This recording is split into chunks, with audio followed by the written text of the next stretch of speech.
Well, I'm here in my in-laws' backyard in beautiful McCall, Idaho.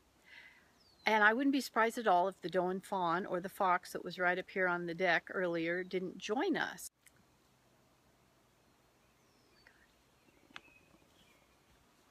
I'm going to turn over here and hopefully you can see the deer in the garden. Did you see the deer? Okay.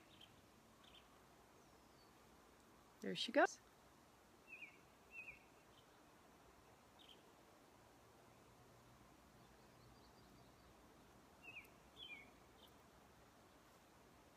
Where's your baby? She has a fawn.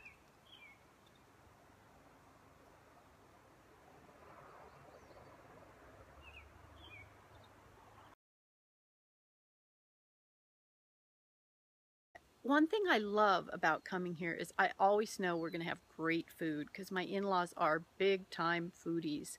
And the grandkids call my father-in-law Grandpa Gadget. And you'd understand if you saw how many gadgets and obsessions he has, especially in the kitchen. Today we're having a beautiful salad for lunch, and my husband and I requested oil and vinegar for dressing. They brought out a very large assortment of oils and vinegars.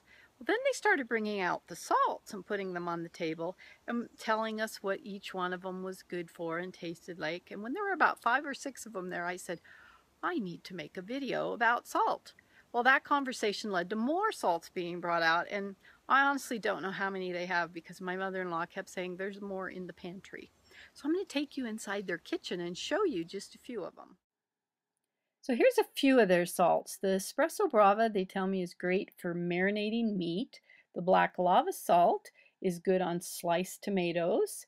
And the Red Hawaiian salt is just a good table salt.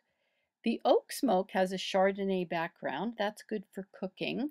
And this artisan smoked salt from Yakima, I have at home. I have sliced eggplant very thinly, marinated them in coconut aminos, and sprinkled that on and dehydrated them. Oh, it makes a delicious snack if you like eggplant. And like I said, those are just a few of their many that I found in the pantry. Well, as a nutritionist, you might be wondering why I'm promoting salt instead of recommending a low salt diet. Well, the evidence connecting salt to high blood pressure and heart disease is weak. Many studies have failed to show a benefit from a low salt diet. In fact, one study showed that you increase your risk of dying from heart disease if you go on a low salt diet. So I think it's more important that you worry about your sodium-potassium ratio, because if you reduce your sodium too much, you throw off your potassium, and that can be deadly.